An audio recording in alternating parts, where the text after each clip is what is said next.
malam ini ceritanya lagi memandang bulan, guys. Tuh bulannya. Terangnya. Kalau kata bahasa Sunda mah nyawang bulan. Gini weh menikmati hidup mah. Sendirian ge damai. Sambil ngaji diri, introspeksi diri.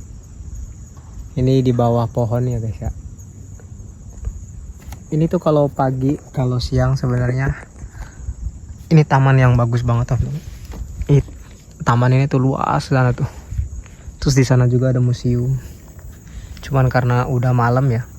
Tadi lampu-lampunya itu sampai kurang lebih jam 10 malam guys. Ini sebenarnya tadi masih terang, ada lampu-lampunya gitu.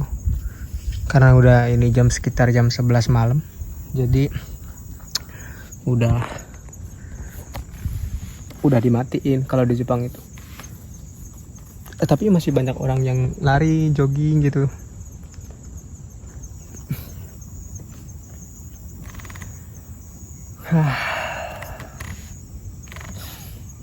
Kalau menurut kalian guys, tinggal sendirian di Jepang seperti yang aku jalani kayak gini, itu kalian bakalan betah atau enggak? Karena kan pasti setiap orang kan beda-beda ya. Ada orang tuh yang dia tuh sukanya tuh bergerombol, suka hidup rame-rame bareng-bareng kayak gitu. Ada orang yang dia sukanya sendirian, sukanya menyendiri kayak gitu kan. Sebenarnya aku ini orangnya bukan orang yang nggak suka rame-rame atau nggak suka bergerombol teman-teman, bukan ya. Aku tuh lebih ke orang yang fleksibel sebenarnya.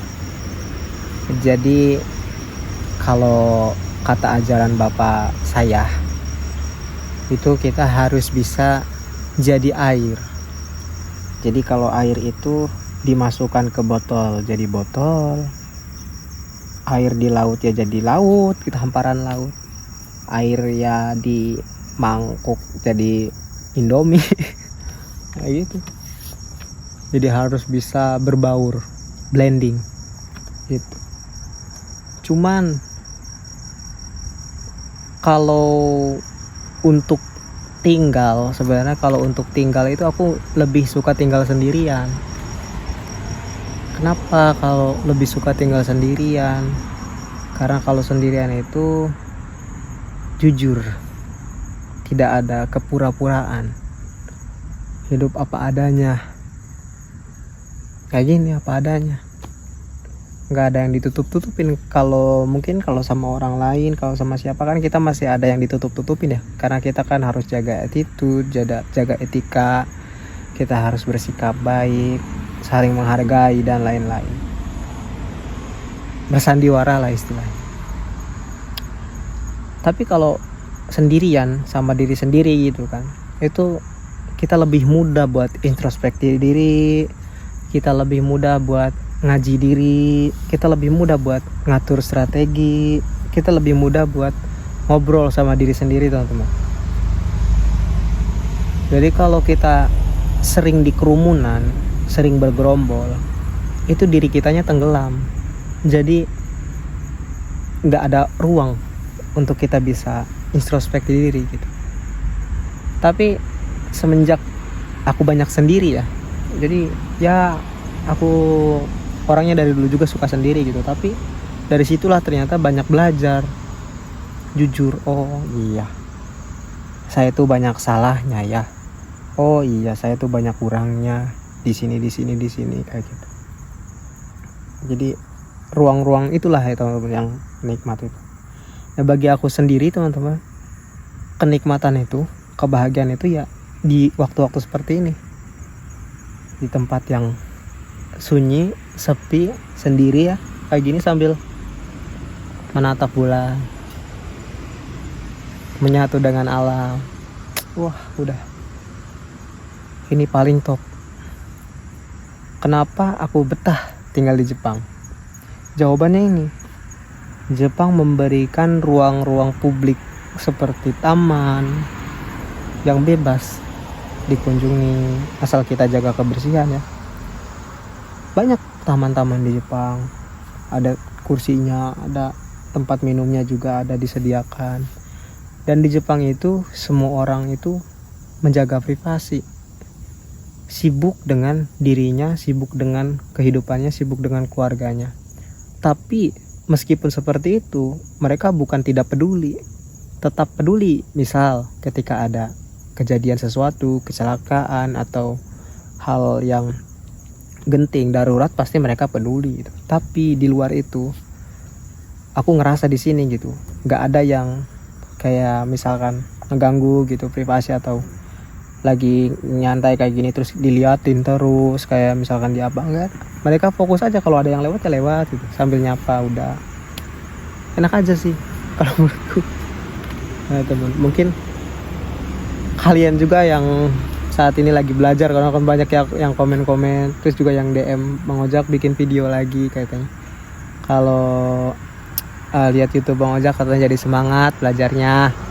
Ya seneng lah ya, aku juga alhamdulillah kalau misalkan kalian nonton video-video aku di sini jadi semangat, aku juga jadi ikut semangat juga gitu, jadi seneng. Sama, aku juga ngerasain apa yang kalian mungkin saat ini lagi rasakan ya. Ada yang baru belajar bahasa Jepangnya di bab 1 mungkin baru mulai, ada yang udah nyampe bab pertengahan, ada yang udah selesai mungkin tapi belum nyampe ke Jepang. Sedangkan misalkan kalian juga tertekan oleh lingkungan, keadaan, keluarga dan lain-lain ya, itu kan hal yang tidak enak sekali. Aku benar-benar ngerasain stresnya waktu itu kayak gimana, tahu banget perasaan itu. Makanya teman-teman, belajar dari pengalaman-pengalaman pahit itu, aku selalu belajar ya dari penderitaan-penderitaan yang aku alami gitu, dari kemunduran-kemunduran yang aku alami, hidup yang stagnan, dompet yang kosong, gak ada duit, kemudian perasaan gak bisa ngasih orang tua, itu kan gak enak banget tuh. Gak bisa bantu keluarga, itu gak enak banget benar-benar. Jadi anak yang gak berguna, perasaannya tuh kayak gak enak gitu. Nah berangkat dari situ, jadi ketika aku punya kesempatan teman-teman, bisa kerja di sini, bisa kerja di Jepang gitu, bisa punya pekerjaan lah, bukan karena Jepangnya ya, bisa punya pekerjaan aja, itu aku benar-benar jadikan kendaraan teman-teman. Aku ambil benar-benar kesempatannya, gak aku sia-siakan, aku ambil gitu. Karena lebih baik capek kerja, lebih baik capek kita bekerja dari pagi sampai malam lagi, sampai pagi juga gak apa-apa, daripada kita capek tiap hari sedih di batin, malam sedih nangis karena lihat keadaan keluarga yang susah, orang tua kadang suka ribut gara-gara ekonomi.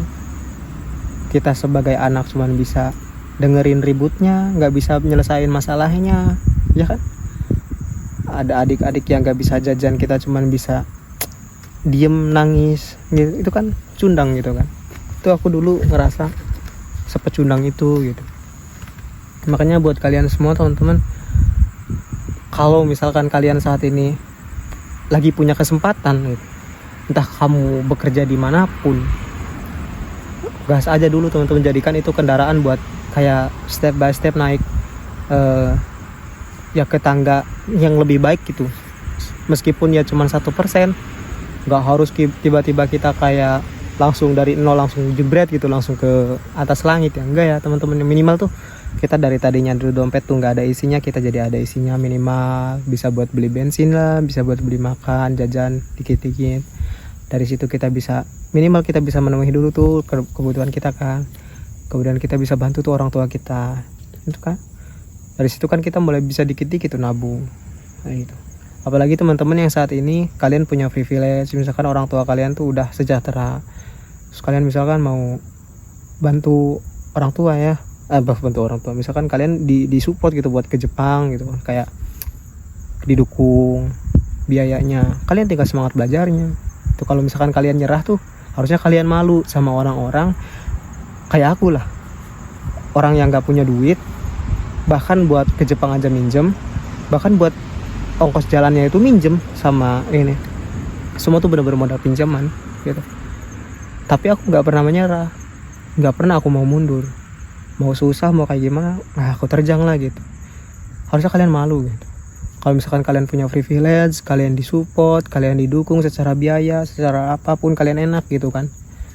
Tapi kalian malah mundur, tapi kalian malah kayak nyerah, kayak gitu. Jangan, sayang itu kesempatan. Dan aku bakalan bilang sama kalian ya bahwa yang terjadi dalam hidupku ya, mungkin memang gajiku di Jepang itu nggak besar seperti orang lain teman-teman, nggak besar kata apa ya, kayak yang kalian lihat di media sosial lah. Gajiku di Jepang mungkin lebih kecil dari mereka. Tapi aku tuh benar-benar memanfaatkan itu teman-teman, benar-benar memanfaatkan itu dalam artian aku bersyukur. Jadi syukurnya itu aku memanfaatkan. Jadi bukan mengeluh, hanya misalkan mengeluh gaji situ, enggak, aku mensyukuri. Karena dulu mah boro-boro punya gaji, boro-boro punya pekerjaan, kan gitu.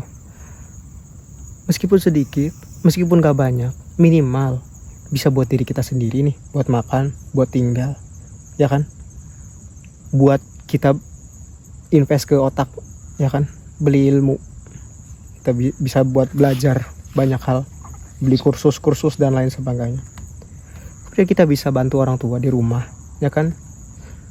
Minimal orang tua tuh bisa makan gitu, nggak ngutang. Itu tujuan aku tuh.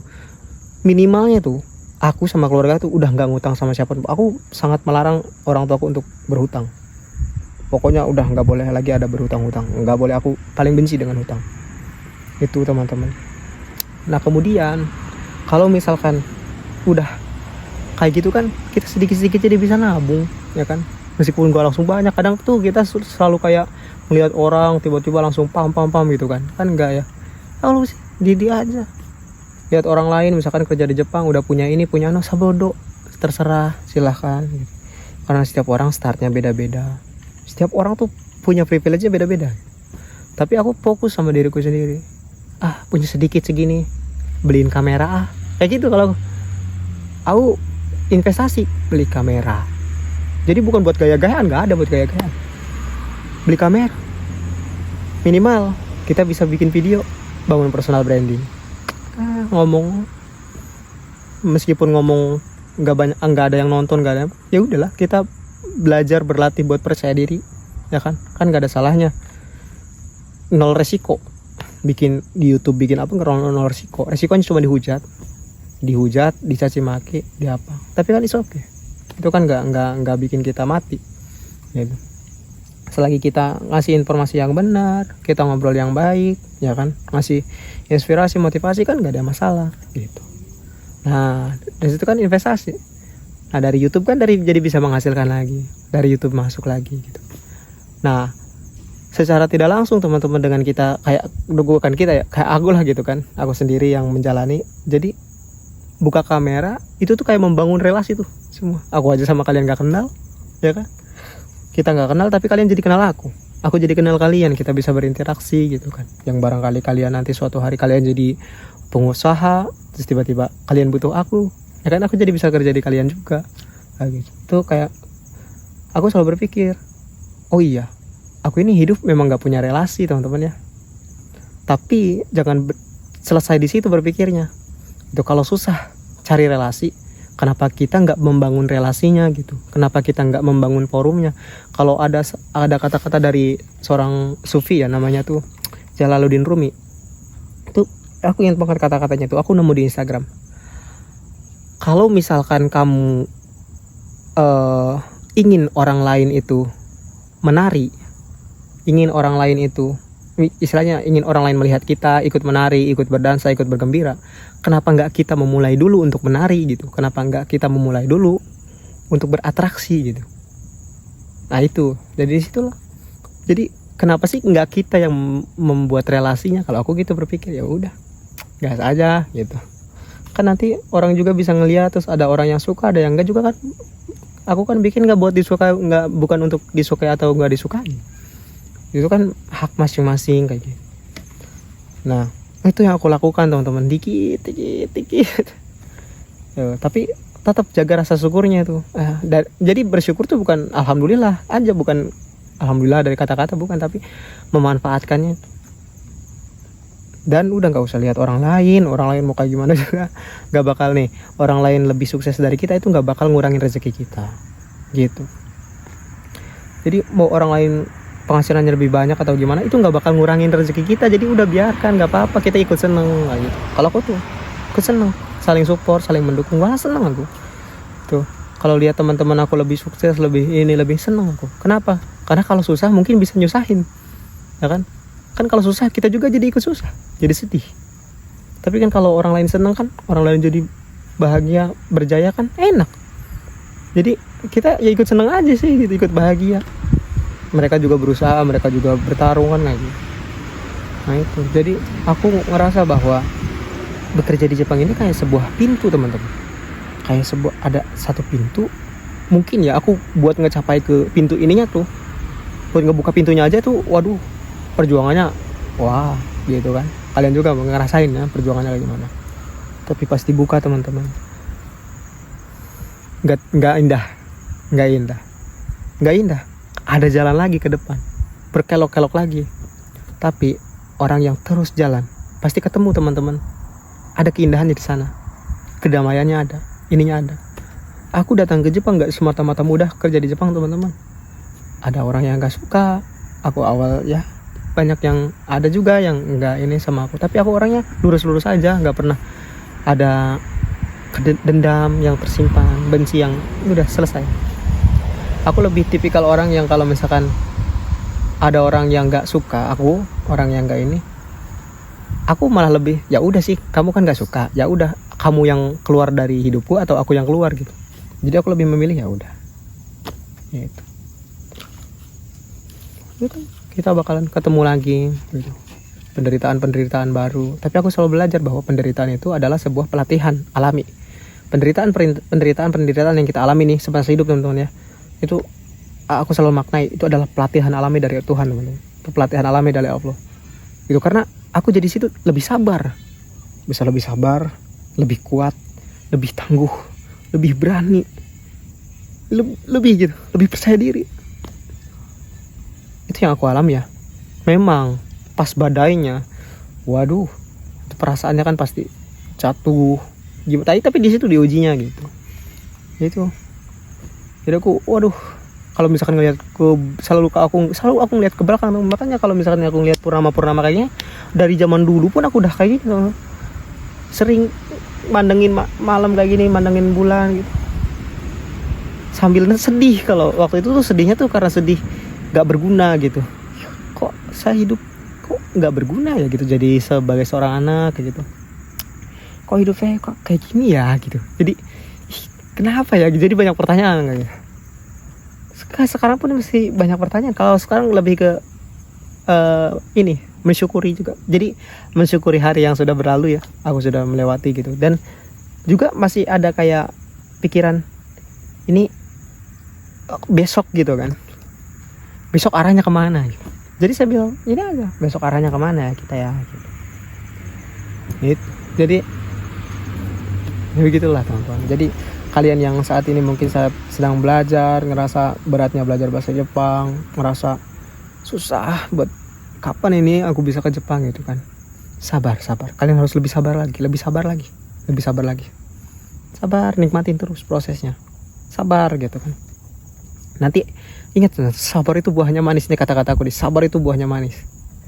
Bahkan aku pernah nulis di Instagram itu, sabar itu buahnya manis dan aku ingin memetiknya. Itu tahun 2021 aku tulis di Instagramku, namanya Incredible Notes. Itu aku punya satu Instagram yang isinya tuh isi hatiku. Jadi di situ aku tulis, katanya sabar itu buahnya manis, aku ingin memetiknya. Dan memang sabar itu buahnya manis teman-teman. Tapi alhamdulillah stok sabarku masih banyak.